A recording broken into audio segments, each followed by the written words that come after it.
So you just recently picked up a new monitor and the colors just don't look quite right. It's just too saturated and there's too much contrast. Just right out of the box, most monitors don't look the best. In today's video, I'm going to walk you through how to fix any monitor with a monitor calibrator, making editing photos and videos a lot more color accurate. It's very important that the colors on your screen are as accurate as possible, especially if you're doing a lot of design or photo or video work. Having a monitor that's really out of calibration will make your work look not very good. Settings and dial in the monitor calibration settings, but I've never really been able to quite get it dialed in perfectly. My main stipulation with the color monitor was something that was really simple to follow. The instructions weren't overly complicated. It didn't take a ton of time. So in the box, you get a few instructions and the calibrator lens set up with USB. Everything is plastic, but it feels like a quality product.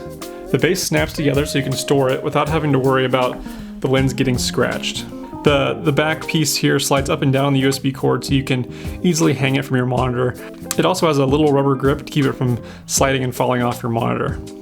On the back side, there's a small ambient light sensor that will provide measurements for the room light. If it's too bright, it'll let you know and offer suggestions on adjusting your display brightness and contrast to ideal levels. I've already calibrated this monitor, but I'll walk through the process and show how the display looks with and without the calibration set.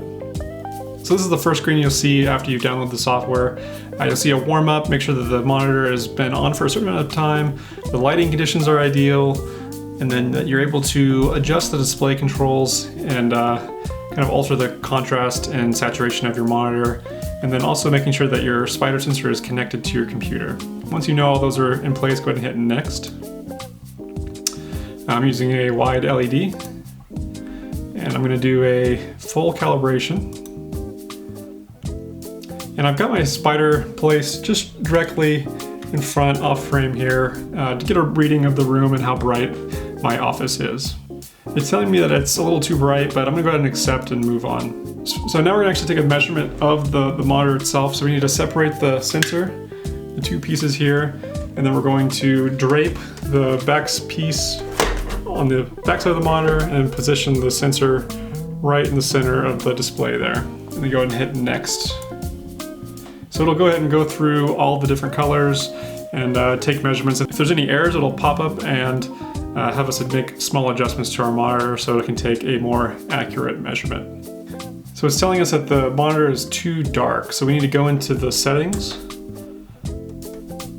And I'm gonna have to adjust my brightness until it falls within this little green area here. I'm gonna hit update and see where that lands. And it looks like it's not quite there, so I need to go just a little bit brighter.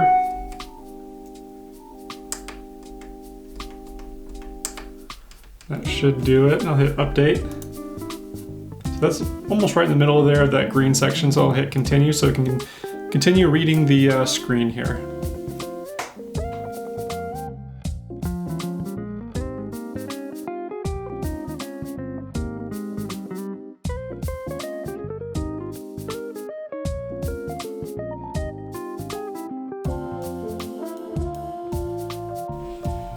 So now that's finished measuring the monitor, go ahead and hit finish. You're going to remove the sensor. So it'll give you an option to name your new profile. I'll just give it today's date of February 5th, 2021. And I'll have this remind me in about 6 months to do it again. I'll hit save. It says new profile will be created, and my monitor will automatically use this new profile. So you can switch back and forth between a calibrated view and the uncalibrated view. The uncalibrated view was very green and had a little less contrast than the calibrated view. If you're editing any skin tones or video color corrections, having that much of a green cast on your video is going to really throw you off and really impact your color edit negatively. So once you can kind of play back and forth there, you can hit next. You can compare it to other common color corrections, NTSC, Adobe RGB, and P3, whatever that is. But once you're happy with everything, go ahead and hit quit. And now you can begin editing and coloring photos and videos to your heart's content. Personally, I do professional design and photo work, and highly recommend it to edit using a monitor that's calibrated. The cost is minimal if you think about an unhappy client who's printed your photo only to be disappointed that the colors didn't turn out quite right.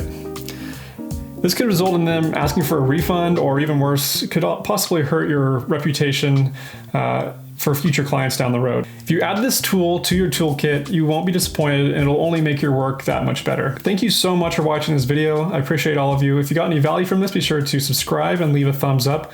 I do design, photo, and video related content, and I try to post on a weekly basis. These weekly posts may vary, as YouTube is more of a fun hobby for me to do at the moment, and client work and family sometimes take precedent over YouTube videos. Thank you so much for watching, and I'll see you in the next video.